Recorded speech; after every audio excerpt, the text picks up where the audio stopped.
Hi there, and welcome to Steps Together, the Steps for Development podcast, where we come together to learn and build our own skills so we can help the children in our lives to thrive and succeed. I'm your host, Deb Johnson, and I'm so glad you're here. Whether you're a parent, an educator, a child care provider, a healthcare professional, or maybe you're a family member or friend of a neurodivergent child, or really any child who's struggling, you're in the right place to learn about child development and kids who are differently wired. Here, you'll learn about the whys behind challenging or baffling behaviors. You'll learn practical strategies that make a difference, and you'll learn how to advocate and support all children as you become empowered with tools and skills that bring lasting change. Today, I want to have a conversation about strong-willed kids. I have yet to meet or work with any adult who does not complain or vent about a strong-willed child. Strong-willed kids are everywhere.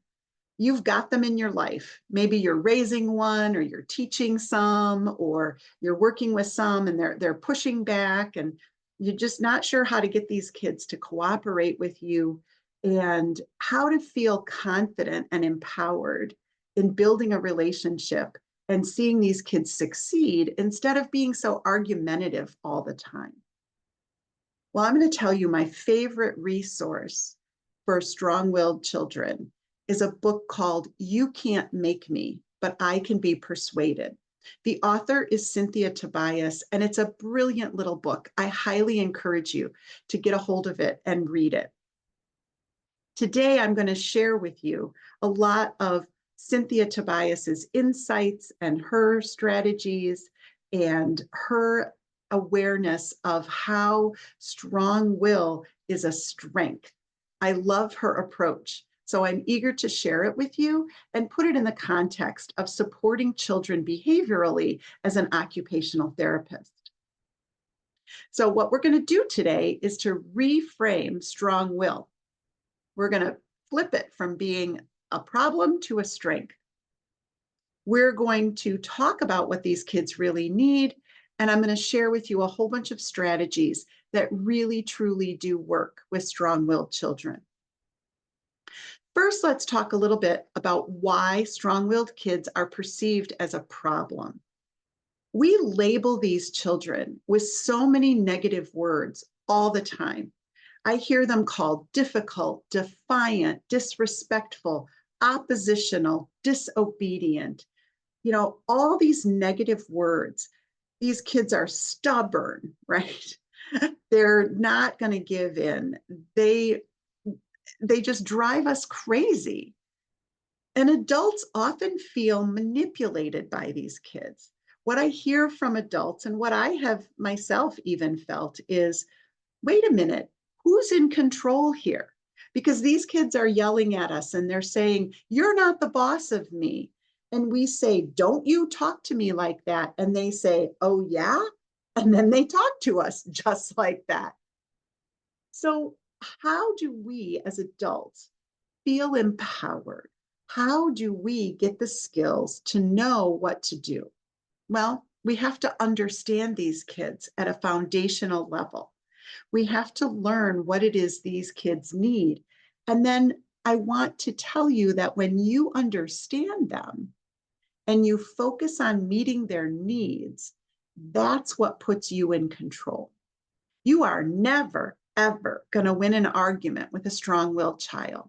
If you start to argue with them, if you start to reason in an argument, like you try to just be logical, try to get them to see your way, they're just going to continue to push and persist and be stubborn. And you're going to end up in a power struggle. And power struggles do nothing but break the trust, destroy the relationship. They hurt the self-esteem for both of us, really, the children and the adults. They're just not where we want to go. And I want you to understand that these children are not being bad. They're just differently wired. It's their personality. It's their temperament. They're not trying to make you angry. They're just trying to assert their autonomy, have a sense of agency, a sense of control over themselves, right? They just want to be themselves and be in charge of themselves. A good example in real life that I've experienced is a kid who doesn't want to wear their winter coat, right? That happens around here where I live, the seasons change. And when it gets cold, as a parent, I'm like, hey, it's time for your winter coat. My kid didn't want to wear their winter coat. It was like, nope, I don't want to wear that. I don't like it. It's big, it's bulky. They had a million excuses, a million reasons. Instead of fighting and arguing over it, which is what I used to do, I learned to give them the control. So I solved that problem by saying, all right, I think it's really cold out. There's a chance you might need that winter coat. You don't have to wear it, but you have to carry it because it's yours. I have my coat. Your sibling has their coat. You need to wear yours. And that worked. They took their coat, they carried it, and guess what? When they felt cold, they put it on. So the secret is to harness their strengths. So let's talk about how we flip our perspective. I want to encourage you to think about how these things that we use negative language for are actually strengths. So somebody who's stubborn, for example, they're so stubborn. They're stuck in their way. They're rigid, they're inflexible. They just want to do it their own way. What if we viewed that instead as persistence or resilience, right? What if we saw it as stick-to-itiveness, right? What if we saw it as a strength? It doesn't mean it's a strength all the time, right? There is always that reality that we're too rigid, that we need to build our flexibility. But what if at its core, at its foundation, we start seeing these stubborn kids as persistent and resilient? Much more positive language and positive qualities and characteristics. What if instead of calling them oppositional, we said, oh, they're creative. I had an idea, but they have a different idea. It's not oppositional, it's different. And maybe it's very creative. What if instead of defiant and disrespectful, we said they're independent, right? They have their own ideas, their own sense of agency, and they're confident and independent. Clearly, those are good qualities. What if instead of that stubbornness, we noticed their creativity and their ability to solve problems? Strong-willed children are often intelligent, creative. They're optimistic and confident that what they think they can do is going to work.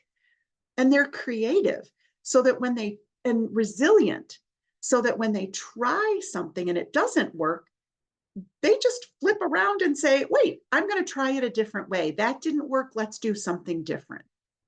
Well, my goodness, these are our future leaders, right? Think about entrepreneurs, advocates. Think about CEOs, the people that are making a difference, the movers and shakers of our world. These adults that are making a difference in our world today were probably all at one time strong-willed children. And they are former strong-willed children who have learned to harness the characteristics of strong will and use them to their advantage. And that's the challenge for us as adults, not to break their will, not to figure out how to help them or make them be compliant, but how do we channel it? How do we channel that energy? How do we channel that persistence? How do we channel that creativity? How do we improve their flexibility? How do we improve their problem solving? How do we improve their ability to work as a team and not just be a leader who does it all, right? How do we guide them? We guide them by understanding what it is they need and providing the support and taking advantage of the teachable moments and what opportunities come out of what seem to be challenges. So let's talk first about what they need, and then we'll get into the strategies that can harness those strengths and flip things around so that you start having some peaceful moments and some successes with your strong-willed kids. Tobias makes these points in her book, You Can't Make Me, But I Can Be Persuaded. She says, at their core, strong-willed kids are not trying to control others. They are just trying to control themselves. They are trying to control and have a sense of agency over their own behaviors and their own interaction and involvement with the world around them. Now, they start to come across as bossy, right? I'll put that in air quotes, demanding, again in air quotes, because if there isn't structure in their lives, they will work to put the structure in place. This is one of the paradoxes for strong-willed children. Strong-willed children who are in a well-structured, safe, secure environment don't feel the need to exert control over everything. But children who are strong-willed and also have anxiety, maybe ADHD, autism, they have other things layered on top of the strong will, they may need even more structure put in place. And so then they come across as even more demanding and controlling over their environment, over the people around them. They want to put that in place and in control, or have that control, so that everything around them is predictable and they know they can succeed. These children also don't have an issue with authority. They understand authority. They just need authority communicated to them a little differently. Tobias points out that when authority is communicated to strong-willed children as a threat, they push back. And if you think about it from a trauma-informed perspective, this makes sense. If you're strong-willed and you're trying to assert your own sense of agency or autonomy, right, your independence, and somebody comes at you in a very threatening, intimidating manner, and they're trying to control you, you naturally push back. However, if that leader, if that authority figure is authoritative versus authoritarian, the strong-willed child responds very, very differently. They no longer push back. They seek a conversation, and they're more willing to compromise. I want you to see that defiance is not always a negative thing, but a signal to you of what it is the child needs. So Tobias points out that some of these defiant behaviors are more likely a cry for structure, safety, security, support. Maybe your strong-willed child has those other factors layered on: ADHD, autism, anxiety, other issues and concerns that are just creating a more complex picture within the strong-willed component. So what you see as defiance might actually be their challenges in adapting. Maybe they need more support with their executive function skills. They need more support with their flexibility. They need more support with their social interactions, more support for their self-regulation. So that's a piece that really pulls together what I see in OT when we identify challenges that are layered on top of a strong will. The other thing that Tobias points out is that strong-willed children are looking to find their way and build their own independence. And if we can help them do that, then they will be successful. So, what are some of the things we need to do to harness their strengths and build the relationship and build the connection that we have with our strong-willed kids? I like to use a combination of strategies from Cynthia Tobias's book, as well as a book by Faber and Maslish called How to Talk So Kids Will Listen and Listen So Kids Will Talk. One of my favorite go-to strategies for all children, and this one is very effective for children with a strong will, it's the phrase from the Faber and Maslish book.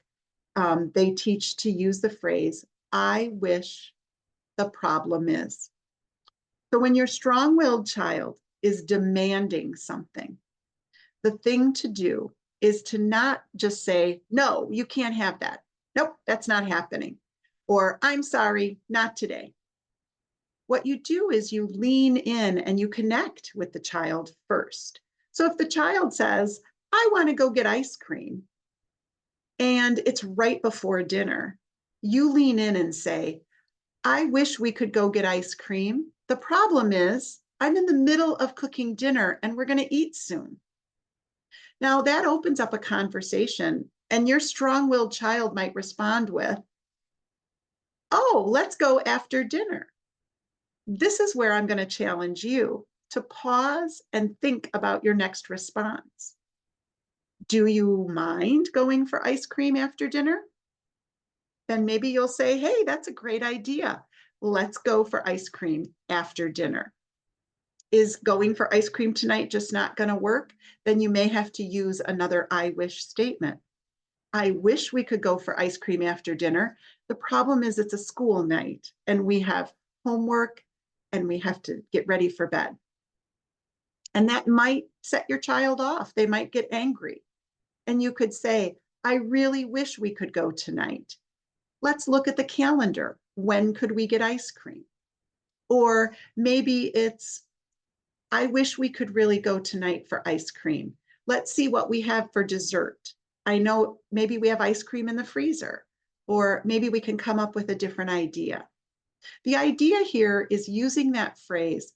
It pulls on a strong-willed child's natural problem-solving skills. It's what they like to do, is solve a problem.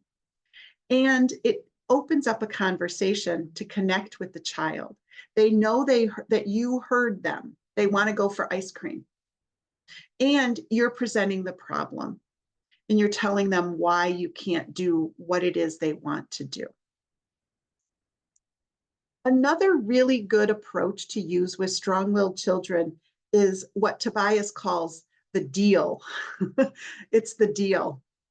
So you're trying to gain some cooperation, and her suggestion is that you finish every offer of engagement, if you will, or every instruction or direction with the word deal as a question.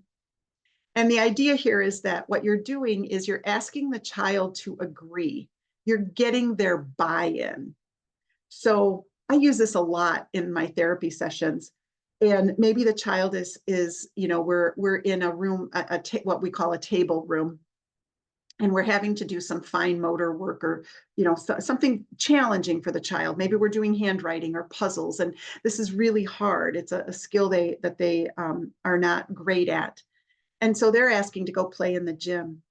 And what I'll say is something along the lines of, I know, I wish we could go to the gym right now. How about if we finish this puzzle and then we get to the gym as quick as we can? Deal? And what is the kid going to say?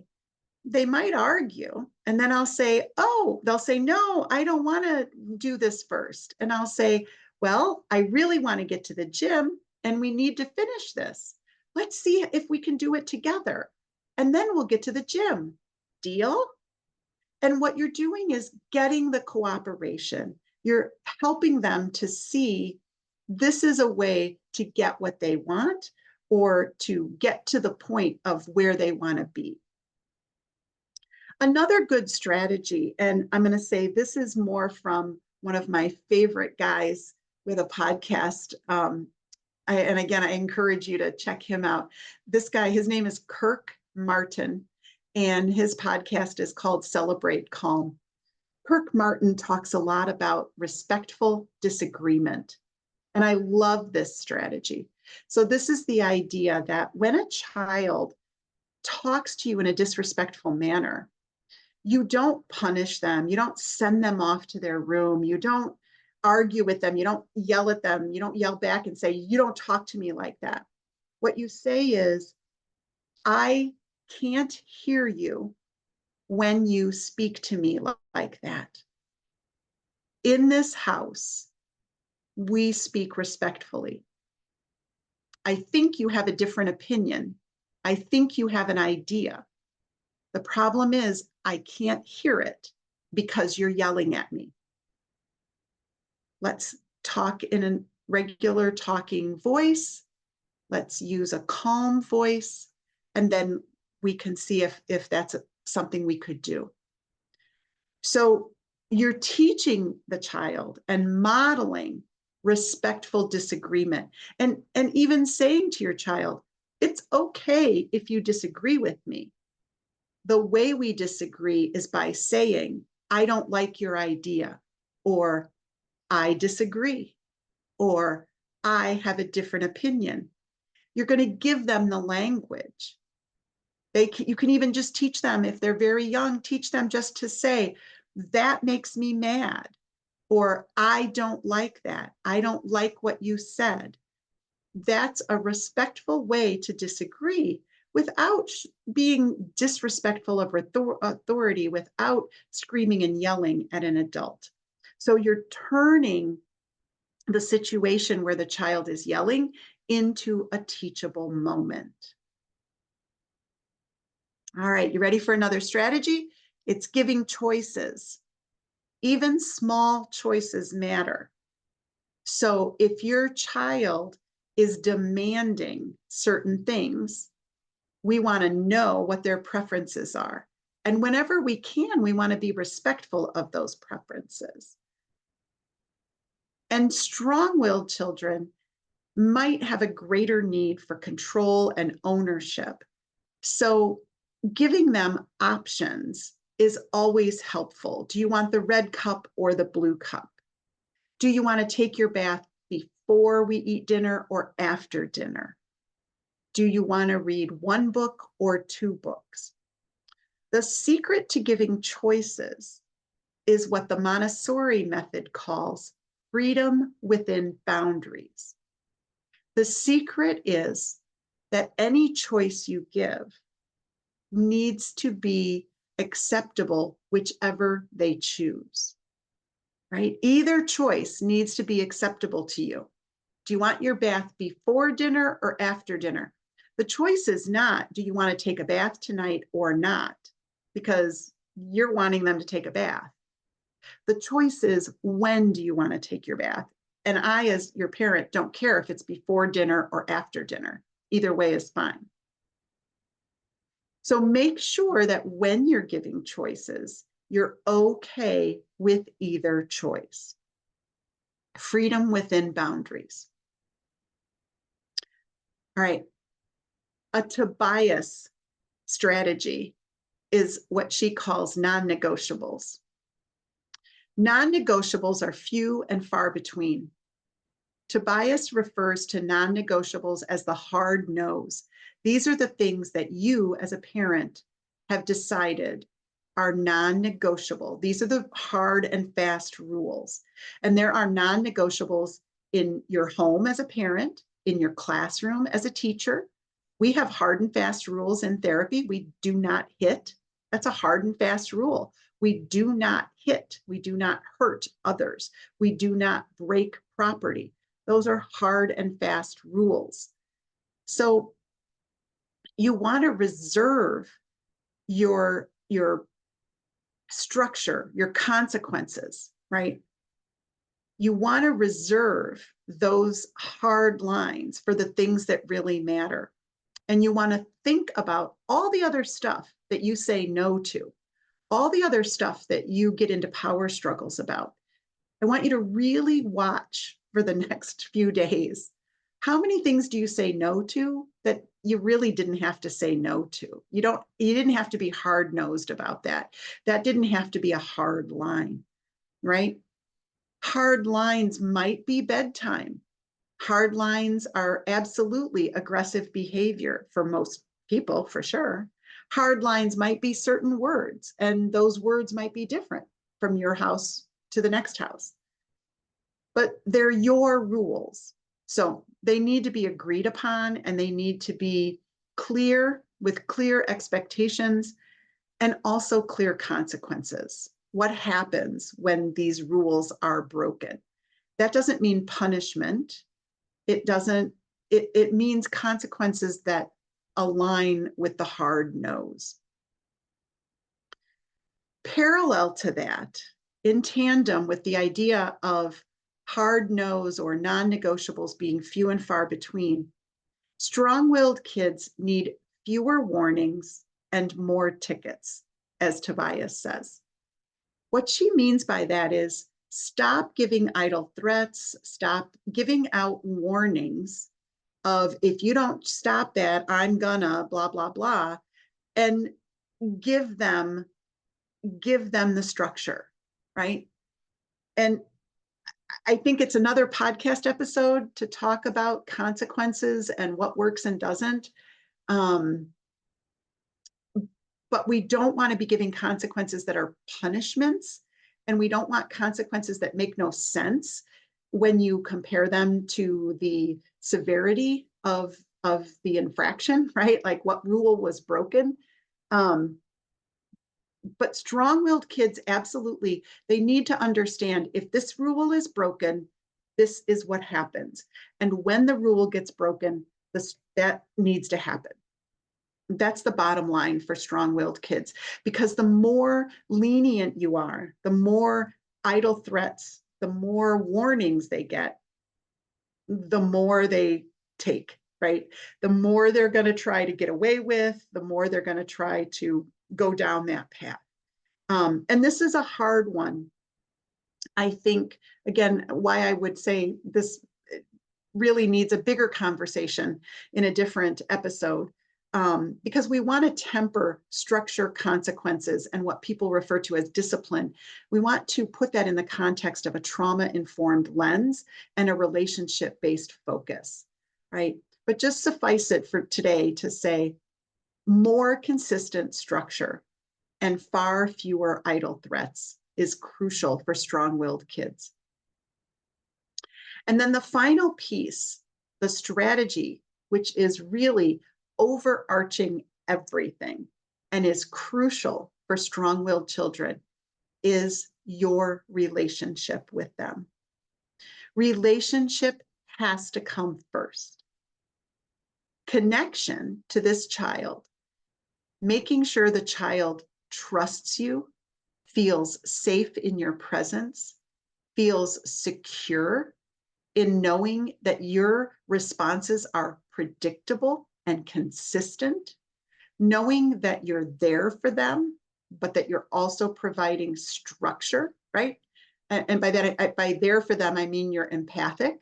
You get them. You understand what they need. You make time to connect and understand them. You establish that trust, and they know they're secure. They seek you out for co-regulation. If you've got that, that's the foundation. That's going to let all these other strategies work even better.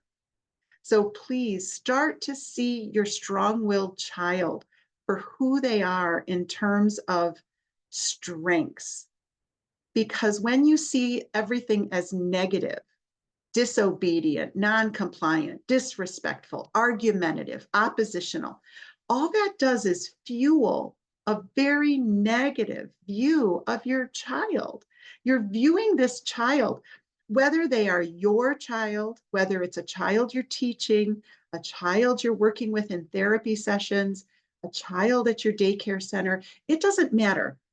If you are viewing that child through that negative lens, I am telling you the hard truth. That perspective is destroying the relationship that you need to build with that child. I've experienced it. I have experienced it personally, where you just get this negative taste in your mouth, and you're just sure that this child is going to misbehave, they're going to act out, they're going to be oppositional, right? You expect the worst. And there's no good that comes out of that when it comes to supporting a child. Trust me on this one. I'm just going to say, I mean, I've experienced it as a parent, that when you spiral into that negativity in your own mind, it just, you can't do positive things. When you shift your perspective and you shift your mindset and you see strong-willed kids as powerful and full of strengths, and you start to embrace those strengths, you see their creativity, you see their persistence, you see their independence, their determination, you start to understand who they are. And this is the foundation of my steps for development approach. See them for who they are, accept them as they are hardwired. You start embracing their strong will instead of fighting it. And then you can start partnering with that strong will for strategies that are effective and work for the child. When you get that connection and you've built that relationship, you can start saying to this child, what's your ideas? What are your ideas here? What's your plan? How can we tackle this? You can start pulling them in for Ross Greene's collaborative, proactive solutions approach, where the child is an active participant in solving the problem. You help them build their skills because you give them an opportunity to test reality. Maybe you don't agree with their idea, right? You're thinking that's never going to work, but you keep that to yourself. Or maybe you say out loud, I'm not sure this is going to work. I say that in therapy a lot. I'm not sure this is going to work, but it seems safe, so I'm going to let you try. And sometimes the kids shock me because their idea does work. And I was like, oh, son of a gun, it worked. Other times they discover it doesn't work. And then guess what? They change their mind. And I didn't have to spend 10 minutes fighting with them about it. They just figured it out on their own. And it only took 30 seconds for them to test their idea. And it didn't work. So whenever it's safe, let them reality test, because that's how they learn, right? Experientially is how they learn. Praise your child. Look at that child's creativity. Look at their effort, their persistence, their resilience. Notice maybe what they were doing wasn't working. Maybe it was too complicated. Maybe they don't understand physics, so it isn't going to work, right? But darn it, they're trying. Raise that effort. Notice what they're doing well. Notice, see the good in them. I cannot begin to tell you how that's going to lift your child's self-esteem and build your relationship with them. And remember, everything you do, your child is watching. They're watching how we handle frustration, how we handle disagreement, how we handle problem solving. How flexible are we? If you're yelling and engaging in a power struggle, the only thing you're teaching that child is to have power struggles. You're not teaching them flexibility. You're not teaching them how to solve a problem. You're not teaching them how to cooperate. You're not teaching them how to change.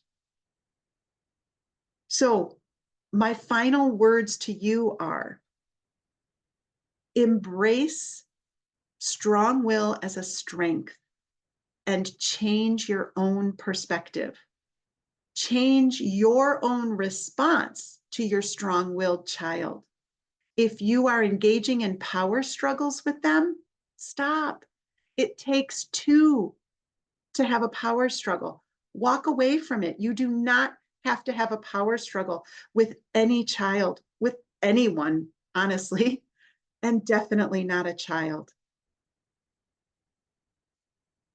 Your child, this strong-willed child that brought you to this podcast does not need fixing. They need guidance. They need understanding and empathy.